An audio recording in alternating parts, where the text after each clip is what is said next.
ನೀವು ತಿರುವಣ್ಣಾಮಲೆಗೆ ಹೋದರೆ ಅಲ್ಲಿ ಅಗ್ನಿಲಿಂಗ ಅಂತ ಅಗ್ನಿಲಿಂಗ, ಕರೆಕ್ಟ್. ನಾನು ಹೋಗ್ತಿರ್ತೀನಿ.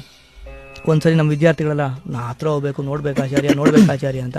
ಆಯಿತು ಬನ್ನಿ ಅಂತ ಕರ್ಕೊಂಡೋದೆ. ಅವರು ಪುರೋಹಿತರು ಬನ್ನಿ ಅಂತ ನಿಲ್ಲಿಸಿದ್ರು. ನೀವು ಎಷ್ಟು ಹೊತ್ತು ಬೇಕಾದ್ರೆ ನಿಂತ್ಕೊಳ್ಳಿ ಅಂತ ಹೇಳಿದರು. ಜನ ಇರಲಿಲ್ಲ. ಇವರು ಹುಮ್ಮಸ್ಸಲ್ಲಿ ಬಂದವರು 10 ಗಂಟೆ ಕೂತ್ಕೊಳ್ತೀನಿ, 2 ಗಂಟೆ ಕೂತ್ಕೊಳ್ತೀನಿ, ಹಾಗಲ್ಲ ಹುಮ್ಮಸ್ಸು ದೇವ್ರ ಹತ್ರ ಇರಬೇಕು ಅಂತ. 10 ಸೆಕೆಂಡ್ ಮೇಲೆ ನಿಲ್ಲಕ್ಕಾಗ್ತಿಲ್ಲ, ಬೆವರು ಇಳಿತದೆ. ಅಂದರೆ ಅಷ್ಟು ಬಿಸಿ ಬಿಸಿ ಬಿಸಿ ನಮ್ಗೆ ಗೊತ್ತಾಗುತ್ತೆ. ಬೇಕಾದ್ರೆ ನೋಡಿ ತಿರುವಣ್ಣಾಮಲೆ ಪೂಜೆ ಮಾಡ್ತಿರ್ತಾರಲ್ಲ, ಫುಲ್ಲು ನೀರು ಇಳಿತಾ ಇರುತ್ತೆ. ಎಂಥ ಚಳಿ ಹೊರಗಡೆ ಇರಲಿ, ಅಗ್ನಿ ಪವರ್ ನಮಗೆ ಫೀಲ್ ಆಗುತ್ತೆ. ಅದು ಅಗ್ನಿಲಿಂಗ ಅಂತ.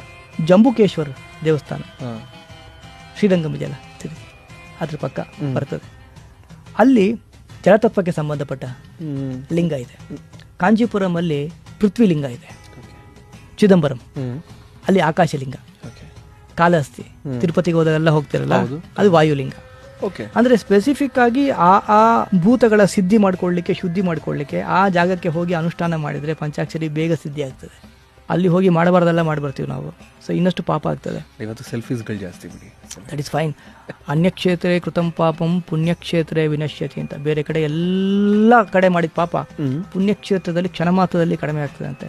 ಆದರೆ ಪುಣ್ಯಕ್ಷೇತ್ರೇ ಕೃತಂ ಪಾಪಂ, ಪುಣ್ಯಕ್ಷೇತ್ರದಲ್ಲೇ ಹೋಗಿ ನೀನು ಮಾಡಬಾರದನ್ನು ಮಾಡಿದರೆ ವಜ್ರದ ಲೇಪ ಮಾಡಿದರೆ ಎಷ್ಟು ವರ್ಷ ಉಳಿತದಲ್ಲ, ಅದನ್ನು ಅಳಿಸ್ಲಿಕ್ಕೆ ಆಗೋದೇ ಇಲ್ಲ ಅಂತ.